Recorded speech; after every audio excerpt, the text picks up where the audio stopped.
ప్రారంభం సందర్భంగా 34,000 ఎకరాలు ఇచ్చి 29,000 పైచిలకు రైతులు గత 5 సంవత్సరాలుగా నలిగిపోయి ఇక్కడికి వచ్చి రోడ్ల మీదకి వచ్చి ముళ్ళ కంచెల మధ్యలో కూర్చొని పోలీసు లాఠీ దెబ్బలు తిని కేసులు పెట్టించుకొని ఇంట్లో పెద్దవాళ్ళని కానీ చాలామందిని 2,000 పైచులకు రైతులు ప్రాణాలు కోల్పోయి మీరు నలిగి బాధపడి మీ కన్నీళ్ళు తుడిచే వాళ్ళు ఉన్నారా ఆ రోజునని చాలాసార్లు మహిళా రైతులు నన్ను అడిగారు. ఇది గౌరవ ప్రధానమంత్రి శ్రీ నరేంద్ర మోదీ గారికి తెలుస్తుందా అని ఒకసారికి 5 సంవత్సరాల క్రితం మీరు అడిగారు. నేను ఆ రోజు ఆయనకి తెలియకుండా ఏది ఉండదు, అమరావతి శాశ్వత రాజధానిగా ఉంటుందని ఆ రోజు మేమందరం కలిపి మాట ఇచ్చాం.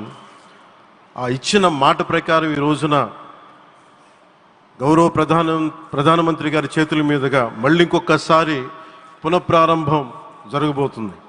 ఇది ఆది శంకరాచార్య 1237వ జయంతి సందర్భంగా తిరిగి అమరావతి పునఃప్రారంభం కావటం చాలా ఆనందాన్ని కలగజేస్తుంది.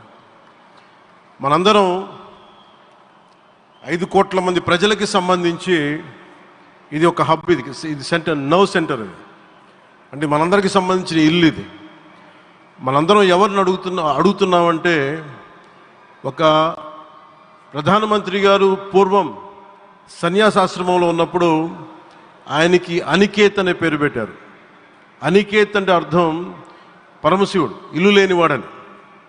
అలాంటి ఇల్లు లేనివాడు, కుటుంబం లేనివాడు 5 కోట్ల మంది కుటుంబాలకు, 5 కోట్ల మంది ప్రజల కోసం, ఎన్ని కోట్ల కుటుంబాల కోసం మనందరికీ రాజధానిలో ఒక నగరం నిర్మించడానికి, ఇల్లు నిర్మించుకోవడానికి ఇల్లు లేకుండా 140 కోట్ల మంది ప్రజల బాధ్యత తీసుకొని కశ్మీర్ నుంచి కన్యాకుమారి వరకు, అక్కడ కామాఖ్య నుంచి ద్వారకా వరకు ప్రపంచమే, మన దేశమే తన కుటుంబంగా చేసుకుంటూ ఈ భారతదేశమే తన ఇల్లుగా చేసుకొని తిరిగి పునఃప్రారంభానికి విచ్చేసిన గౌరవ ప్రధానమంత్రి శ్రీ నరేంద్ర మోదీ గారికి మనస్ఫూర్తిగా మన అందరి తరపున, ఆంధ్రప్రదేశ్ ప్రజలందరి తరపున, అమరావతి రైతాంగం తరపున, ఆడపడుచుల తరపున వారికి చేతులెత్తి హృదయపూర్వక నమస్కారాలు తెలియజేస్తున్నాను.